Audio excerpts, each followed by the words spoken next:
모세서 4장 2절로 6절 같이 읽도록 하겠습니다. 시작. 기도를 계속하고 기도에 감사함으로 깨어있으라. 또한 우리를 위하여 기도하되 하나님이 전도할 문을 우리에게 열어주사 그리스도의 비밀을 말하게 하시기를 구하라. 내가 이 일 때문에 매임을 당하였노라. 그리하면 내가 마땅히 할 말로서 이 비밀을 나타내리라. 의인에게 대하여는 지혜로 행하여 세월을 낚이라. 너희 말을 항상 은혜 가운데서 소금으로 맛을 내는 것 같이 하라. 그리하면 각 사람에게 마땅히 대답할 것을 알리라. 아멘. 하나님의 말씀입니다.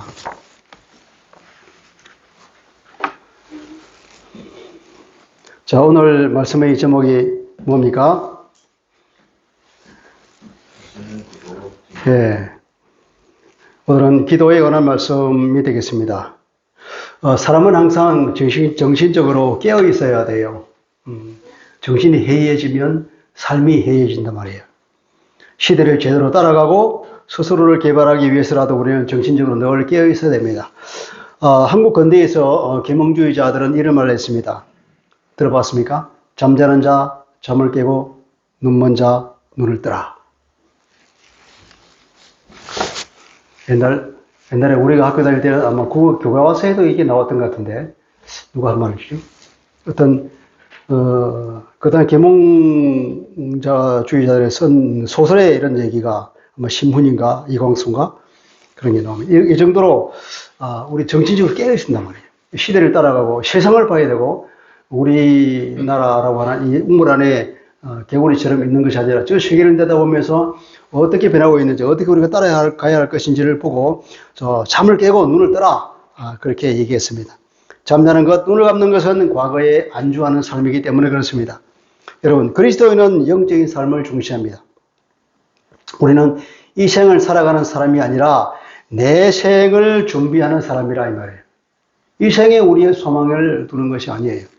이 생은 준비하는 과정에 불과할 뿐이고 우리의 궁극적인 가야 할 목표가 하나님의 영광에 들어가는 거란 말이죠. 그런데 이것이 사실 간단한 일은 아니죠. 왜냐하면 그냥 우리가 하나님의 도우심으로 저절로 이루어지면 얼마나 좋겠습니까? 모든 것이 자연스럽고 순전하게. 그런데 방해하는 자가 있기 때문에 우리가 육체를 가진 그 한계 때문에 육체의 약점을 파고드는 악한 자가 있기 때문에 그렇습니다. 그래서 우리는 늘 영적 전투가 누워 있고 사탄의 공격에 우리가 맞서야 할 그런 상황이 있기 때문에 우리는 그래서도 영적으로 우리가 깨어 있어야 돼요. 영적으로. 사탄이 우리를 공격하면 공격을 받으면 그것을 미리 알아채리고 공격에 대비하고 그걸 물리쳐 이겨야 된단 말이죠. 성경도 그렇게 말하죠. 마귀가 우는 사자처럼 삼킬 자를 두루 찾고 있다. 거기 걸리면 그냥 삼켜을 당하면 어떻게 되겠습니까? 골로새서에서 이 사도 바울이 우리에게 주는 마지막 권고도 기도에 관한 말씀인 것 같습니다. 그래서 2절을 볼까요? 2절을 기도를 계속하고 기도에 감사함으로 깨어있으라 그랬습니다. 우선 그 앞뒤를 나눠보겠습니다. 우선 기도를 계속하고 그랬습니다. 기도를 계속하라. 사도는 우리에게 두 가지 명령을 주고 있습니다. 기도를 계속하라. 그리고 깨어있으라.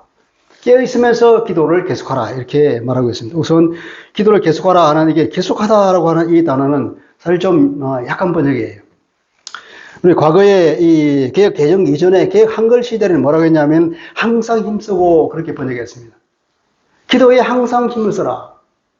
항상 힘을 쓰니까 뭐 계속하라 하는 말로 계속하다. 근데 계속하는 건 좋은데 좀 약한 거예요. 어감이 좀 약해요.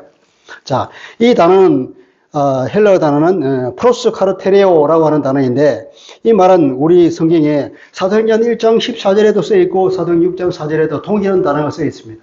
사도행전 1장 14절에 보면 120명의 성도가 기도에 전념했다 이런 말이 나오죠. 기도에. 그러니까 오로지 기도에 힘쓰더라. 오로지 무엇에 힘쓰더라 하는 이렇게 번역했습니다. 오로지 거기에만 힘을 썼다. 사도행전 6장 4절은 사도들이 이제는 공개하는 일을 그만두고 기도하는 일과 말씀 전하는 일에만 전념하겠다. 그렇게 말했죠. 그래서 오로지 기도하는 일과 말씀 사역에 힘쓰리라 이렇게 말했습니다. 오로지 무엇에 힘쓰다. 자, 사도행 6장 4절에는 오로지 기도하는 일을 말씀사에게 힘을 쓰고 공개하고 하는 다른 일들은 일반 집사들이 해라. 그러니까 최우선순위가 뭐라고요? 사도들이 해야 될 걸 기도하는 일이에요. 말씀을 가르치는. 최우선 순위를 두고 거기에 우리가 온 힘을 다 쏟겠다 하는 그런 의미로 쓰인 거예요. 120명의 성도들이 오롯이 기도에 힘쓰다는 것은 전심전력을 다하여서 기도하면서 예수님이 우리가 약속하신 그 성령을 받기를 위해서 기도했다. 온 힘을 다해서 기도했다. 그러면 여기서 기도를 계속하고 이런 것은 번역이 좀 약하겠죠? 뭐라고 해야 될까요? 차라리 하는 것처럼 항상 힘쓰고 이렇게 말하겠죠.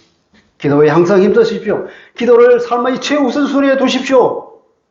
기도를 할 때는 온 힘을 다해서 기도에 전념하십시오. 이런 뉘앙스가 이 단어에 들어있는 말이에요. 하나님께서 사도 바울이 이걸 통하여서 우리에게 공부하는 말씀이 이 말입니다. 이 마지막 시대를 살아가면서 바울의 이 편지를 끝내면서 마지막으로 강조하는 이 말이 우리에게 기도를 강조하고 있습니다. 기도는 우리 삶의 최우선순위입니다. 기도를 할 때 온 힘을 전심전력에다 기도해야 됩니다. 이렇게 말하고 있습니다. 왜냐하면 기도는 하나님과 교통하는 것이죠. 이 채널이 막히거나 끊어지면 우리는 죽은 것과 마찬가지이기 때문에 그렇습니다. 하나님과 이 교통의 채널이 항상 키워져 있어야 되죠.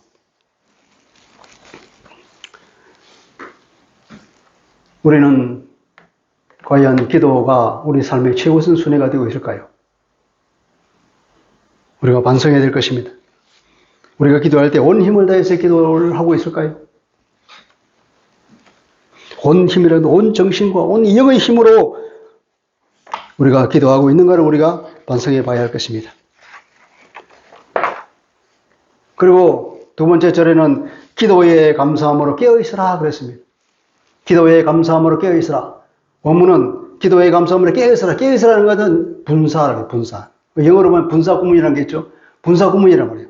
깨어있으면서 기도하라 이 말이에요. 기도할 때에 깨어서 기도하라 이 말이에요. 어떻게 깨냐?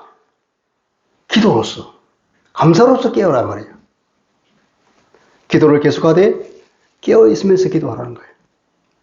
그러니까 문자적 번역하면 그것 안에서, 감사 안에서 깨어있으면서 기도에 힘써라 그 말이죠. 그러면 기도하면서, 감사하면서 깨어있으라 이 말이에요. 깨어있는 방법이 뭐냐? 깨어있는 방법이 기도함으로써 깨어있어야 되고 감사함으로써 깨어있어야 되는 겁니다. 영적인 각성은 기도와 감사 안에서 이루어진다는 것입니다. 지속적인 기도 생활, 지속적으로 감사하는 것, 그것이 기도를 계속할 수 있게 하는 힘이 된다는 거죠. 기도가 기도의 힘이 되고 감사가 기도의 힘이 된다는 거예요.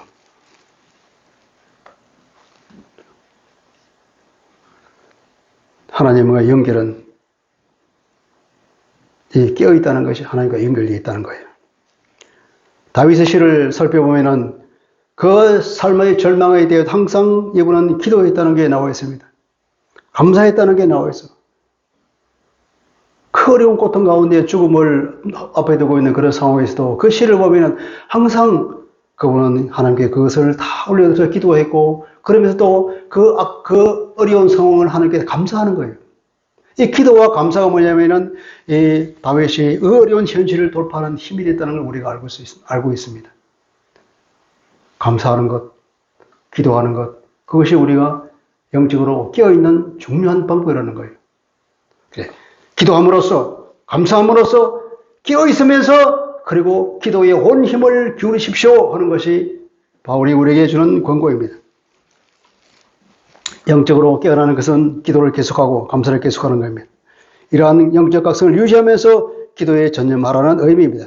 우리가 깨어있어야 하는 이유는 뭡니까? 아까 서론에서 말씀드렸듯이 베드로전서 5장 8절 사탄의 유혹과 속임수가 있기 때문에 그렇습니다. 사탄이 누구를 표적으로 삼겠습니까? 누구를 삼키려고 표적으로 삼고 다가가겠습니까? 바로 방심하는 자죠. 영적으로 방심에 빠져 있는 사람, 어떤 사람이 방심하는 사람입니까? 기도하지 않는 사람, 감사가 없고 불평이 많은 사람, 이런 사람이 방심하는 자입니다. 기도하지 않는 자는 영적으로 잠자는 자일 것이고 감사를 모르고 불평만 하는 사람은 영적인 장님이요 영적으로 무감각한 사람입니다. 이런 사람은 바로 사탄의 표적이 됩니다. 영적으로 예민한 상태를 유지해야 됩니다. 이것은 바로 영적으로 항상 우리가 부팅되어 있다는 거예요. 우리가 휴대폰을 가지고 다닙니다. 항상 내 사랑하는 사람과 연결을 가지기 위해서, 항상 우리 가족과 연결을 하기 위해서 휴대폰을 가지고 다닙니다. 그 휴대폰을 쓰려면 부팅이 되어 있어야 되죠. 배터리가 다 꺼져버리면 이게 연결이 안 된단 말이죠. 그래서 항상 우리는 부팅되어 있는 상태에서 그래야 우리 필요하면 즉시로 전화를 할 수 있잖아요. 우리는 영적으로 하나님께 항상 부팅되어 있기를 바랍니다. 어떻게 부팅되느냐?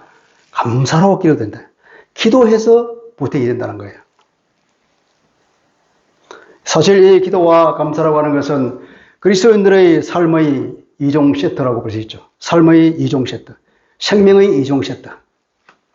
여러분, 감사하고 있습니까? 감사가 잘 안 된다면 그 이유를 살펴봐야 할 것입니다. 아마 주로 두 가지를 점검해 봐야 될 거예요. 감사는 두 가지의 믿음을 전제라고 했습니다. 두 가지. 어떤 믿음이냐? 첫째, 하나님은 선하시다는 믿음을 가져야 돼요. 하나님은 선하십니다. 하나님은 신실하십니다. 당신이 약속한 것인 것. 성경에 보면 수많은 약속이 있는데 그 약속하신 것을 반드시 지키는 분이라는 그 신실하심, 그 선하심, 그런 것을 믿어야 되는 거예요.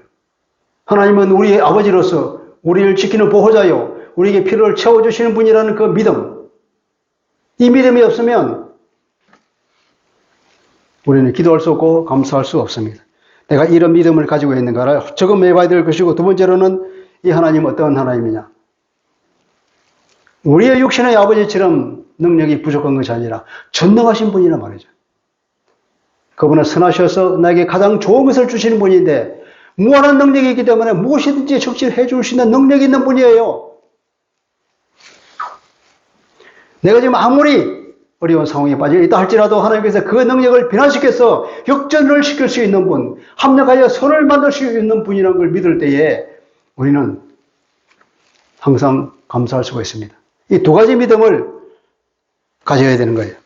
이 두 가지 믿음이 있다 그러면 우리가 감사하지 않을 이유가 없고, 하나님은 우리가 항상 좋은 것을 주시는 것이라는 걸 생각하면서 하나님께 늘 감사하며 그분에게 기도하겠죠. 그리고 또 우리가 왜 기도를 해야 됩니까? 왜 기도해야 되냐면은 내 노력으로 내가 할 수 있는 것이 없다는 그런 깨달음이 있는 사람이 기도합니다. 내 능력은 정말로 제한적입니다. 하나님 무한하신 하나님 앞에 서면은 나는 아무것도 아니라는 존재를 내가 깨달을 때에 우리는 기도하게 되죠. 인간의 능력이 무엇입니까? 하나님 앞에서 지푸라기와 같은 것입니다. 우리는 아담의 삶을 떠나야 되는 거예요. 아담은 그 지푸라기와 같은 자기의 능력을 믿고 하나님을 떠났던 사람입니다. 이 아담의 길을 걷지 말고 예수 그리스도의 길을 걸어야 되는 것입니다. 하나님의 능력과 그 무한하신 자원을 끌어오는 방법이 무엇이냐? 기도란 말이죠. 주님은 우리에게 기도를 하라고 그랬잖아요. 이제는 응답하시겠다고 약속하셨습니다. 주님께서 포도나무 비유에서 나는 포도나무요 너희는 가지라 그랬습니다. 가지가 포도나무에서 떨어져 있으면 아무것도 할 수 없다.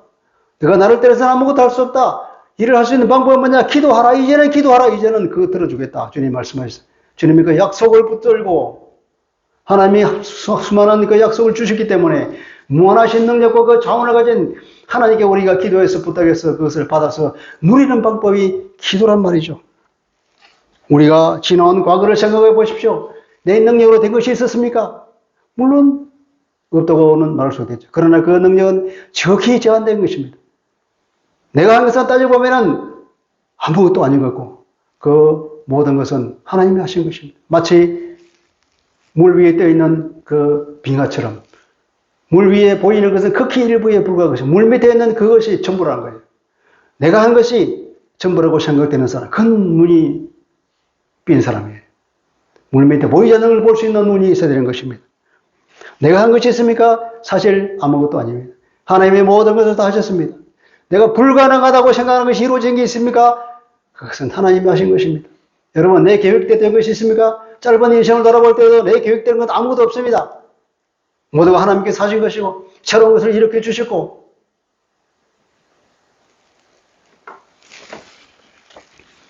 우리는 모두 하나님의 계획 가운데 살아온 사람이에요. 하나님의 계획을 이루기 위해서는 끊임없이 우리가 기도해야 되는 것이고, 하나님의 능력과 하나님의 계획하심을 통해서 하나님과 우리가 일체가 될 때에 하나님이 우리를 위해서 그 계획하신 것이 완벽하게 이루어져서 아름다운 꽃을 피울 줄 믿습니다. 그리고 또 인간의 본성을 보십시오. 인간은 원래 그렇습니다. 마땅히 해야 될 것은 하기 싫습니다.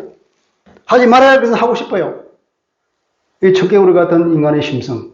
이것을 우리가 뛰어넘까 어떻게 이 본성을 이기고 해야 할 것을 할 수 있겠습니까?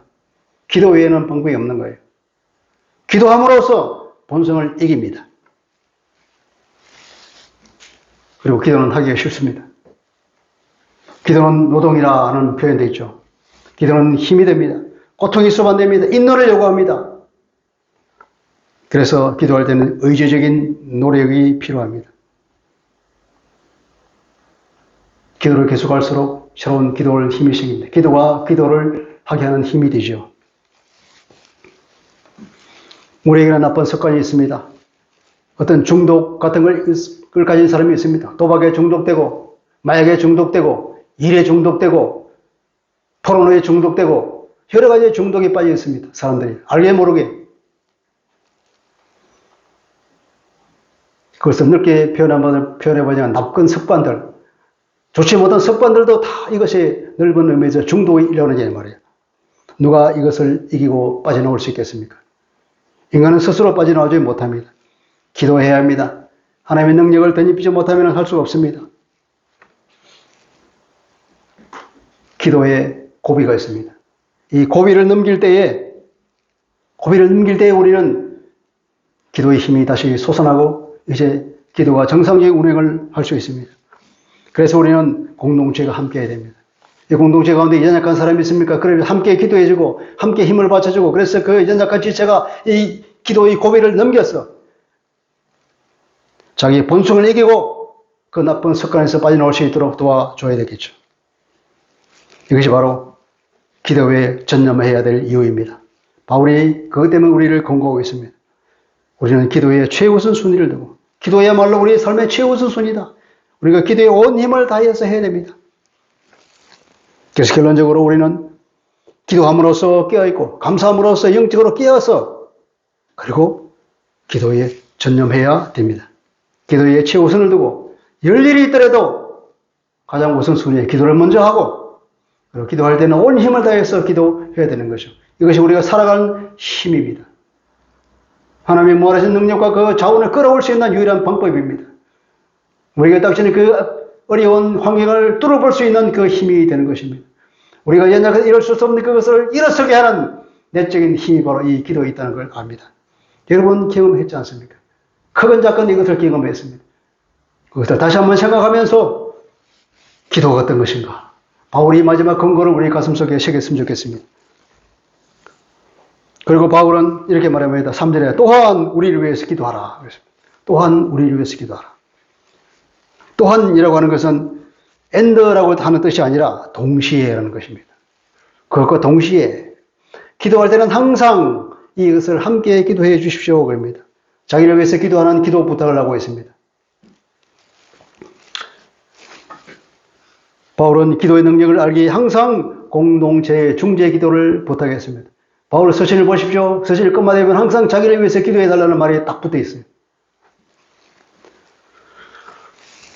이것은 무슨 말입니까? 우리가 기도할 때는 동시에 나 자신을 위한 기도가 말고 이 공동체 지체를 위해서도 하나님 나라 전체를 위해서도 함께 기도했다. 나의 기도와 동시에 했단 거예요. 우리의 기도는 반드시 이 중재 기도, 중보 기도를 빠뜨릴 수 없는 거죠. 바울의 기도 제목이 뭐였습니까? 바울은 이렇게 말합니다.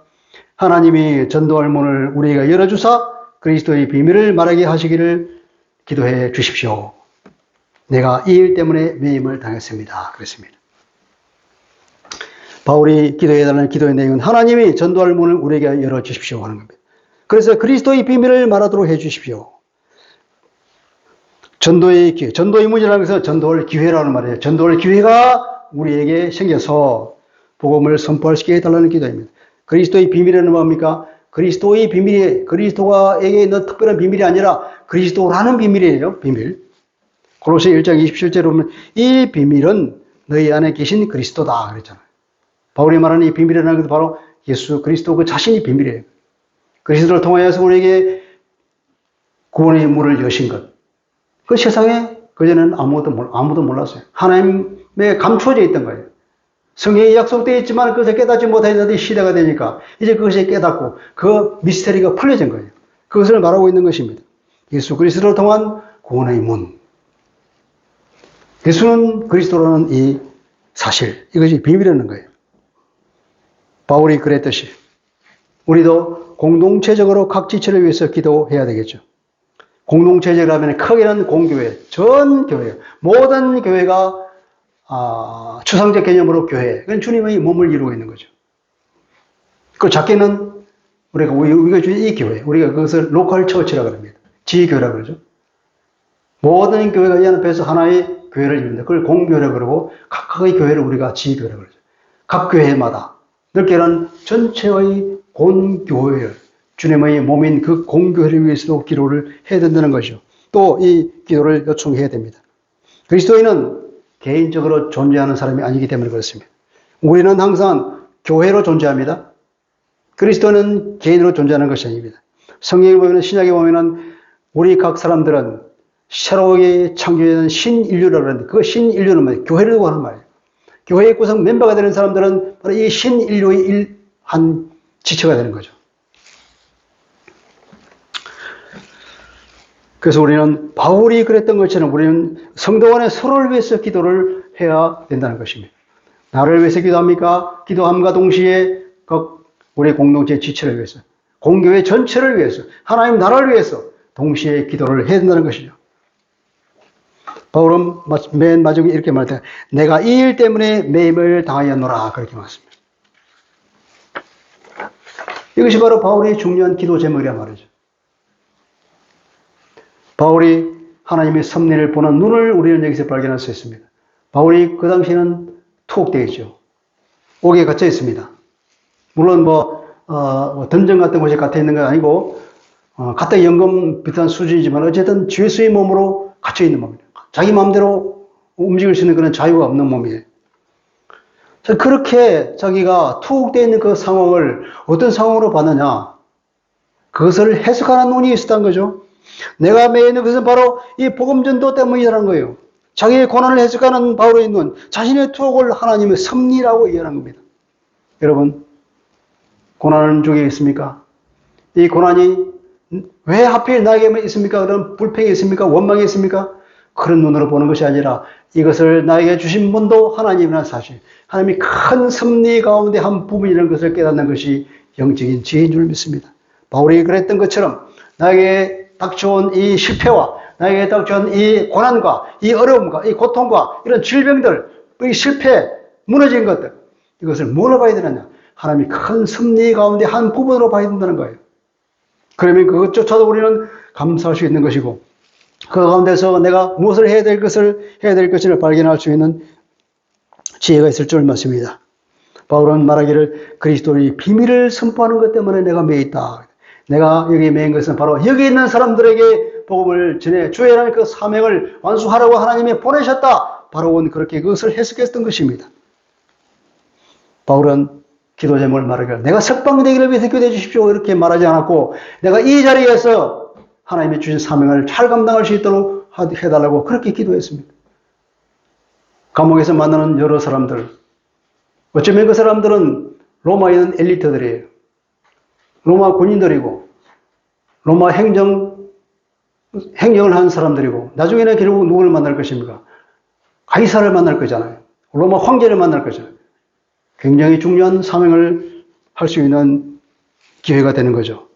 그들에게 복음을 말할 수 있는 기회를 달라고 기도해 달라고 그렇게 부탁하고 있던 걸 보게 됩니다. 4절에 그리하면 내가 마땅히 할 말로서 이 비밀을 나타내리라 그러죠. 나타낸다 그러는 것은 내가 그 비밀을 보여주리라. 알려주리라. 나타낸다, 알려준다, 보여준다. 그러니까 결국 그 복음을 선포하고 복음을 설명해주고 복음을 알게 해주고 그래서 예수 그리스도를 영접해서 하나님의 자녀가 되게 하는 이 일에 자기가 임박했다는 말이죠.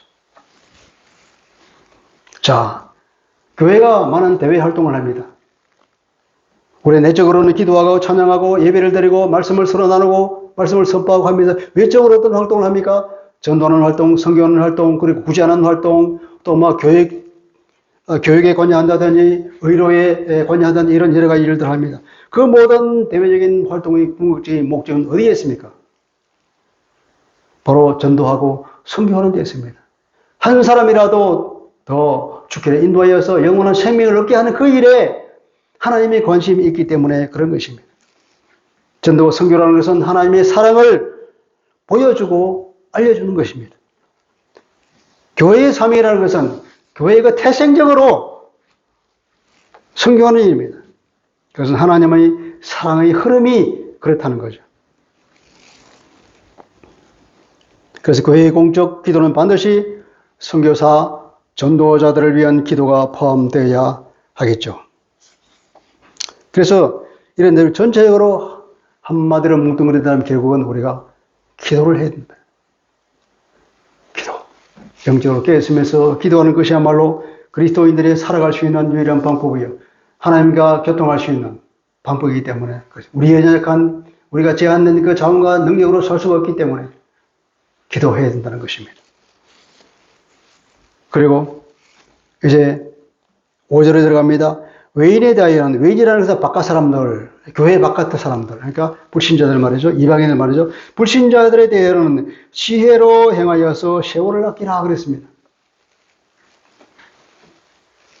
이 말을 구체적으로 설명하고 있는 것이 6절입니다. 너희 말을 항상 은혜 가운데서 소금으로 맛을 냄과 같이 하라. 6절에 말을 어떻게 해야 된다고요? 쉽게 말하면 말을 잘 하십시오 이 말이죠. 말을 잘 하십시오. 너희 말을 항상 은혜 가운데서 소금으로 맛을 냄과 같이 하라. 말이라고 하는 당신의 요리에 어떻게? 간을 잘 맞추십시오 하는 거예요. 말이라는 당신의 요리에 간을 잘 맞추십시오. 그래서 누구라도 맛있게 먹을 수 있는 그런 말이 되게 하십시오. 그 말이죠. 그래서 그 말을 잘 하십시오. 말을 적절하게 하십시오. 이때는 이런 말을 절대는 저런 말 모든 사람이 그 말을 들을 때 적절하게 잘 알아들을 수 있도록 그 말을 통해서 사람이 은혜 받을 수 있도록 그 말을 통해서 우리가 인간관계가 좋아질 수 있도록 그렇게 말하는 거예요. 그게 뭐냐면 비유로 말에 소금으로 간을 내듯이 그렇게 해라. 그렇게 문학적으로 표현을 했습니다.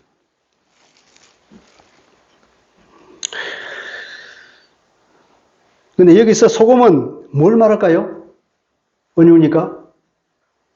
앞에 우리 항상 은혜 가운데에서 그랬잖아요. 은혜가 이 소금을 해야 돼요.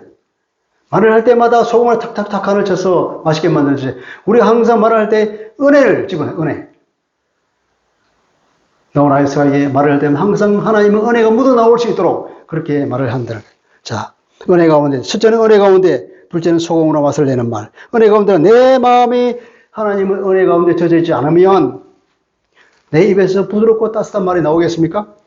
사랑의 말이 나오겠어요? 우리 자신이 어둠에 잡혀있을 때는 항상 어둠의 특징 뭡니까? 공격적으로, 위협적으로 상대방을 멸시하고 그리고 상처 주는 말을 하게 됐습니다. 여러분 경험하지 않았습니까? 저도 무수히 많이 경험했죠. 항상 내가 어둠에 잡힐 때마다 내가 하나님의 말씀말이 멀어질 때마다 뭐냐면 내 입에서 나오니 칼칼없고 남을 공격하고 상처를 주더라 이 말이에요. 이 대인관계가 결국은 은혜 가운데서 이루어지는 것입니다. 세상에 우리가 빛과 소금의 역할을 잘 하라 그러는데 어떻게 합니까? 바로 이 은혜를 통해서 하는 거예요. 내가 하나님의 은혜를 받을 때, 내가 은혜에 젖어 있을 때에 이 일이 가능한 거죠. 소금이라는 것은 부패를 방지하고 정화시키고 또 거룩함을 나타내는 것이라고 할 수 있겠습니다. 그러니까 우리가 적절한 말을 해야 됩니다. 듣는 자에게 은혜를 끼치는 말이라고 할 수 있겠습니다. 그래서 6절 B에 보면은 그리하면 각 사람에게 마땅히 대답할 것을 너희들 알리라. 그러면 할 말을 알게 되는 거죠. 무슨 말을 해야 될지, 어떻게 해야 이 사람들을 주께로 인도할지 알게 된다는 것입니다. 베드로전서 3장 15절입니다. 너희 속에 있는 소망에 관한 이유를 묻는 자에게 대답할 것을 항상 준비하되 그러죠. 대답할 것을 항상 준비하되. 내가 은혜 받고 내가 사람들의 관계에 의해서 적절하게 그런 말을 잘 하면은 사람들이 묻는 게, 아니, 당신은 그렇게 보니까 고통 가운데 있고, 뭐 사는 것도 시원찮고 그런데 어떻게 그렇게 사람이 은혜롭게 살고 항상 얼굴이 밝고 그렇게 사람들에게 좋은 말만 해요 그렇습니까? 왜 그렇습니까? 뭐 비결이 있어요? 이렇게 물어보는 때가 있다는 거예요. 그러면 그때에 바로 나는 그리스도인이다. 이렇게 말해요. 내가 예수에게 잡히는 순간 나를 잡히는 모든 어둠이 물러가고 내 속에는 하나님의 거룩한 빛이 비치고 나는 기쁨이 충만했습니다. 이제 내가 하는 것은 내가 하는 것이 아니고 주님이 내 대신 해주는 그런 삶을 살고 있습니다. 이런 말을.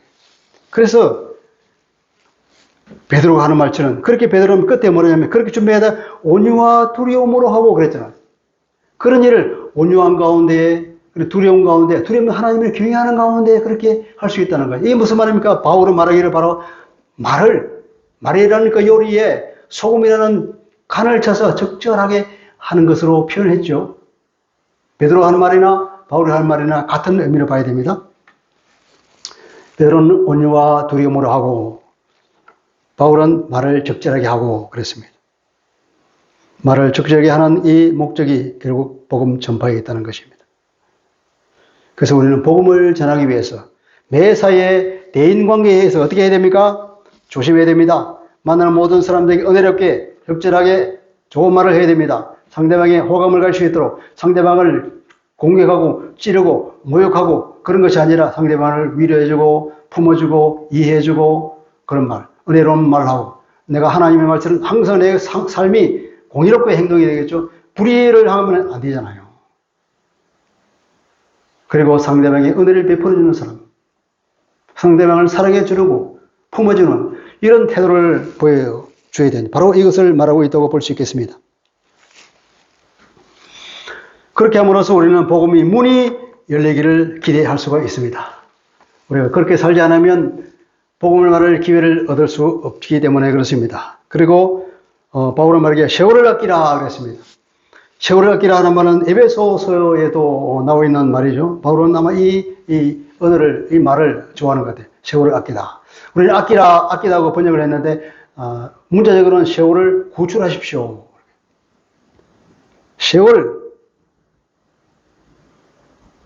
시간입니다. 시간을 구출하십시오. 시간도 두 종류가 있는데 크로노스의 시간이 있고 카이로스의 시간이 있습니다. 우리가 흔히 시간이 지금 몇 시다 시계를 통해서는 이런 자연적으로 흘러가는 시간을 우리가 크로노스라고 그런다면 특별히 우리에게 보이는 어떤 기회, 어떤 할 수 있는 찬스 이것을 뭐라 하냐면 카이로스라고 표현을 합니다. 그 당시에 세계관은 그랬어요. 그래서 여기서는 뭐냐면 이 시간을 말할 때에 크로노스라고 표현하지가 카이로스랍니다. 이 카이로스를 어떻게 하냐면 카이로스를 구출하십시오, 구해내십시오 그렇게 말하는 거예요. 도대체 이게 무슨 말입니까? 교회 바깥 사람에 대해서는 지혜로 행하여서 카이로스를 구출해 내십시오.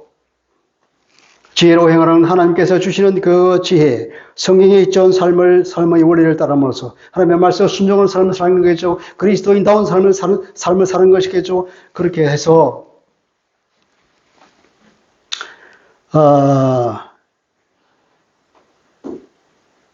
세월을 구속해내는 겁니다. 세월을 성령해내는 것입니다. 에베소 2장 10절에 그리스도인은 예수 안에서 선한 일을 위하여 재창조된 사람입니다. 우리가 하나님으로부터 재창조된 그리스도를 통해 재창조가 된다. 뭘 때문에 재창조됐다고요? 선한 일을 위하여서. 선한 일은 결국 포괄적인 말이죠.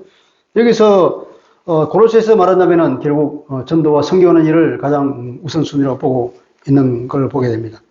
그러니까 선한 일, 복음을 전하는 일을 위해서 주어진 기회를 최대한 이용해야 된다는 겁니다. 시간, 기회를 최대한 이용하십시오. 당신에게 기회가 주어졌습니까? 그 기회가 사탄에게 잡혀가서 죽는 일이 없도록 그 기회를 가서 돈 주고라도 빼오십시오. 그래서 그 기회를 선한 일을 이용하는 데 활용하십시오. 그러는 거죠. 의인화시키고 있는 겁니다. 사탄에게 빼앗기지 말고 얼른 가서 거기서 돈 주고라도 뺏어와서 찾아와서 구출해내서 선한 일을 위해서 사용하라 이 말이에요. 우리가 살아갈 때 우리가 주어지는 시시각각 주어지는 기회가 있습니다. 우리가 영적 감각에 무뎌지면 그 기회가 그냥 흘러가 버리는 거예요.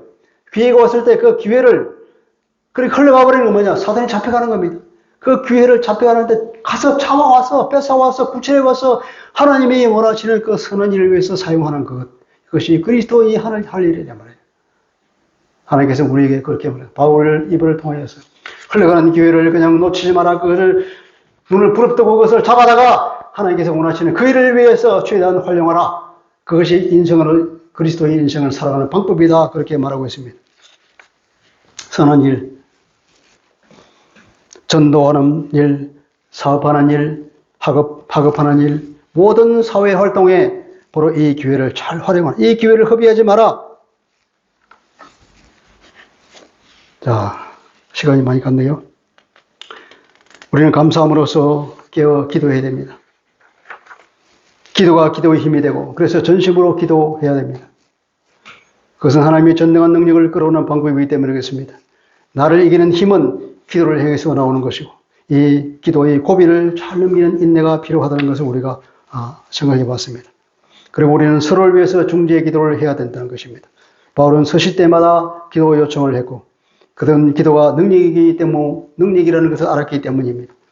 특히 복음 전하는 일에 기도 요청을 했고, 교회는 서로를 위해서 기도하고 선교사나 전도자를 위해서 기도해야 되는 것입니다. 그리고 불신자들은 우리는 어떤 태도를 가져야 되느냐? 말을 적절하게 하고 은혜롭게 대함으로써 선을 행할 수 있는 기회를 최대한 잡아야 된다는 것입니다. 특히 복음을 전하기 위해서는 말을 은혜롭게 적절하게 해야 된다는 걸 우리가 배웠습니다. 기도는 능력입니다. 기도는 우리의 특권이자 의무이기도 하죠. 쉬지 말고 기도합시다. 열일을 제쳐두고서라도 기도를 꼭 하십다. 그리고 기도할 때는 온 힘을 다해 전심으로 기도합시다. 그리고 서로를 위해서 우리가 기도합시다. 공동체 안에서 서로 기도 제목을 나누고 서로를 위해서 기도해주고 붙잡아주고 온 공교회를 위해서 하나님 나라를 위해서 우리가 기도해야 될 것입니다. 그리고 모든 불신자들은 우리의 전도 대상자입니다. 우리의 활동 무대죠. 그래서 그들에게 지혜롭게 대하고 좋은 말로 관계를 맺어서 전도할 기회를 최대한 만들어 내도록 해야 될 것입니다. 전도를 하기 위해서라도 우리가 사회적인 활동을 한 그 무대를 잘 가꾸기 위해서라도 우리가 대인관계를 하나님의 은혜 가운데서 잘 해야 돼요. 특별히 말을 잘 해야 된다는 것입니다. 그렇게 할 때 우리의 삶이 하나님 앞에 얼마나 열매가 풍성한 삶이 될까요? 그것을 우리가 상상하면서 이런 삶 가운데 들어갑시다. 그러신 아버지, 오늘은 사도 바울이 골로새 교회에게 주는 그 편지 마지막 권면에 기도에 관해서 말씀해 주고 있는 것을 우리가 들었습니다.